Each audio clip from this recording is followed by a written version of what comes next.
आप पढ़ रहे हैं इनकम फ्रॉम बिजनेस प्रोफेशन। इस वीडियो में आपको मैं बताने जा रहा हूं क्वेश्चन नंबर 21। क्वेश्चन हमारे पास अच्छे से दिख रहा है। कहता है the profit and loss account for the year ending. Profit loss बना करके दिया गया है। कह रहा है cost of goods sold 7,50,000, salary to employees 9,90,000, other expenses sale दिया गया है। The salary 9,90,000 comprise 90,000 employees contribution RPF। यही सारी चीज़ें दी गई हैं। क्या कह रहा है? कंपुटेशन करना है बिजनेस इनकम को। बहुत आसान क्वेश्चन है, 2 मिनट का क्वेश्चन है। तो आपको लिखना है computation of income from business. Business है तो बिजनेस, प्रोफेशन है तो प्रोफेशन। ध्यान दीजिएगा, कोई डॉक्टर है, वकील है, इंजीनियर है तो प्रोफेशन, नहीं तो business. Computation of income from profession for the assessment year. देखो, मैंने बताया है शुरू में ही, जब प्रॉफिट लॉस बना करके दिया हो तो इनकम टैक्स अधिकारी जब पहुंचेगा ना, पहली नज़र उसकी होगी नेट प्रॉफिट पर। तो आप अपने आप को अधिकारी मान लीजिए। नेट प्रॉफिट पर हमारी नज़र क्वेश्चन में गई 4,60,000। इसमें कुछ आइटम्स ऐसे होते हैं जो ऐड होते हैं, कुछ आइटम ऐसे होते हैं जो लेस होते हैं। ऐसा एक्सपेंडिचर जो PL के डेबिट में इनको नहीं दिखाना चाहिए, लेकिन इन्होंने दिखा दिया है, जिससे इनका फ़ायदा कम हो गया है, जिससे चाह रहे हैं कि टैक्स कम देना पड़े। तो इनकम टैक्स अधिकारी भी होशियार, पढ़ा लिखा होगा, इनकम टैक्स का विशेषज्ञ होगा, तो कहेगा ऐसा है। देखते हैं, इन्होंने कहा है cost of goods sold, salary to employee, other expenses. कह रहा है 10 salary 9,90,000, 90,000 as employee contribution toward RPF। 90,000 रुपया इन्होंने कंट्रीब्यूट किया है। कहाँ पर? रिकॉग्नाइज्ड प्रोविडेंट फंड, वैधानिक भविष्य निधि में। देखो गलती की है ना, पकड़ लो इनको।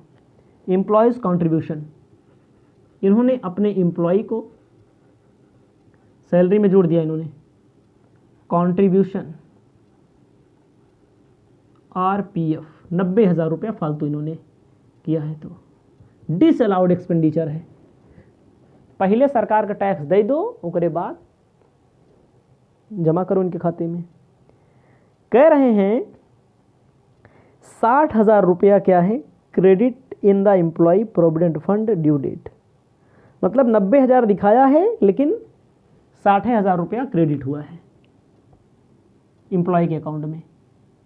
4 1 5,50,000। उसके बाद इसमें से लेस कर दीजिए अमाउंट क्रेडिटेड टू एम्प्लॉयज़। जो क्रेडिट किया उसकी छूट मिल जाएगी। देखो 60,000 इन्होंने क्रेडिट किया है, लेकिन दिखाया कितना? 90,000। सीधा सीधा 30,000 ज़्यादा। तो आपको 5,50,000 में 60,000 माइनस कर लेना है। 4,90,000 देखो उत्तर आ रहा है। हमारा उत्तर आया इनकम फ्रॉम बिजनेस। आपका आंसर आ गया इनकम फ्रॉम बिजनेस 4,90,000 रुपया। 4,60,000 फायदा है, 90,000 इन्होंने दिखा दिया है, लेकिन वास्तव में इन्होंने पेमेंट कितना किया? 60,000। इसका मतलब जो कंट्रीब्यूट किया जाता है एम्प्लॉय खाते में उसकी छूट मिलती है। इन्होंने 60,000 पेमेंट किया, लेकिन 90,000 दिखाया है, तो इसका मतलब ये हुआ कि 4,90,000 टैक्सेबल बिजनेस इनकम होगी। क्वेश्चन ये वाला समाप्त। आते हैं 22 नंबर क्वेश्चन पर। 22 नंबर क्वेश्चन भी हम यहाँ पर सॉल्व कर देंगे। इसे जो भी स्टूडेंट लिखेंगे अपनी कॉपी में लिख लेंगे। 22 नंबर क्वेश्चन हम आपको बताना चाहते हैं। हेडिंग यही रहेगी। तो क्या मतलब बार बार हेडिंग लिखें, बार बार हेडिंग लिखने से टाइम बर्बाद करें। हमारे सामने जो 22 नंबर क्वेश्चन दिया गया है मेरे भैया, from the following information chartered accountant से रिलेटेड इंफॉर्मेशन मिल गई आपको। Compute taxable income from profession, आपको टैक्सेबल इनकम कंप्यूट करनी है प्रोफेशन की। रिसिप्ट दिया गया है, पेमेंट दिया गया है, रिसिप्ट में कंसल्टेशन फी दिया है, गिफ्ट फ्रॉम क्लाइंट दिया है, gift to father in law, appeal tribunal appears, gift from memorandum of association, fees मिली है इनको, पेमेंट मिला हुआ है, पेमेंट किया इन्होंने। तो क्या करना है, तो आपको लिखना है computation of taxable income from profession, यही लिख लीजिए। अब चार्टर्ड अकाउंटेंट साहब हैं, इनके प्रोफेशन से रिलेटेड देखो पैसा कहाँ कहाँ से आया। पैसा इनका जो आया हुआ है कहाँ कहाँ से आया हुआ है। कह रहे हैं कंसल्टेशन फीस 2,50,000,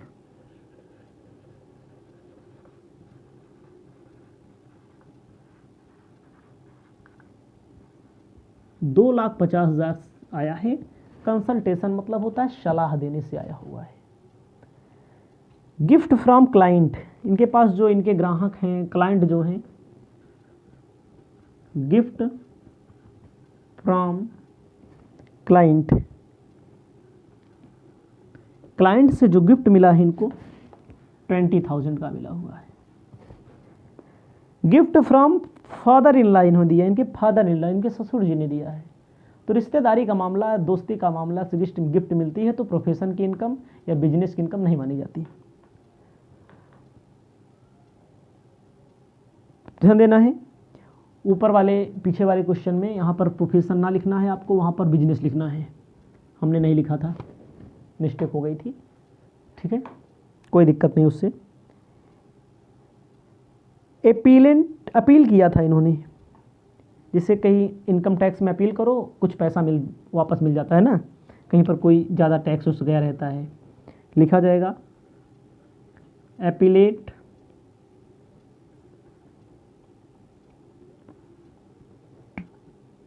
ट्रिब्यूनल से कितना पैसा मिला, 12,000 की, ये भी इनकम होती है। फीस, इन्होंने ड्राफ्ट तैयार किया है मेमोरेंडम ऑफ एसोसिएशन का, जैसे कंपनी का मेमोरेंडम ऑफ एसोसिएशन होता है, ड्राफ्ट या मेमोरेंडम ऑफ एसोसिएशन का 10,000 जोड़ लेंगे। इनकम इनकी जोड़ लीजिए, 2,50,000, 20,000, 2,70,000, 80, 90, 2,92,000 रुपया।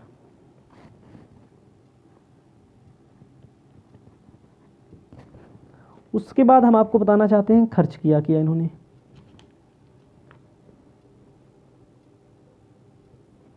खर्च इन्होंने क्या किया, खर्च इन्होंने किया है ऑफिस रेंट पर, देखो 25,000। भाई चार्टर्ड अकाउंटेंट है, ऑफिस खोले हैं, 25,000 इन्होंने खर्च किया है। उसके बाद खर्च किया इन्होंने आर्टिकल क्लर्क पर 20,000 रुपया खर्च किया है इन्होंने। क्लर्क रखे हैं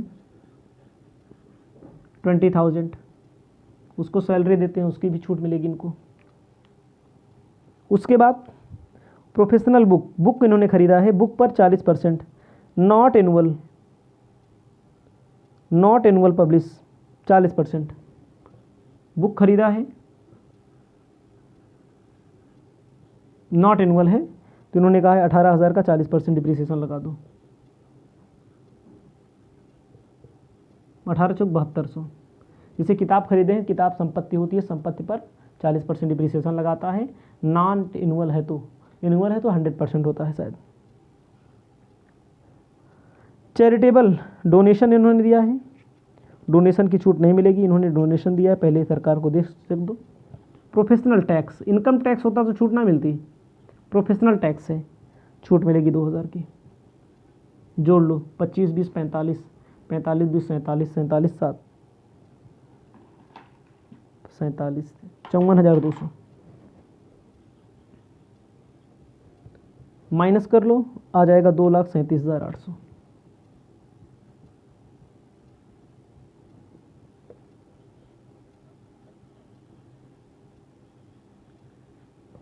आंसर आपका आ चुका है। लिखना चाहें लिख लें, ना लिखना चाहें तब भी लिखें। यह क्वेश्चन आपका समाप्त हो चुका है। ठीक है।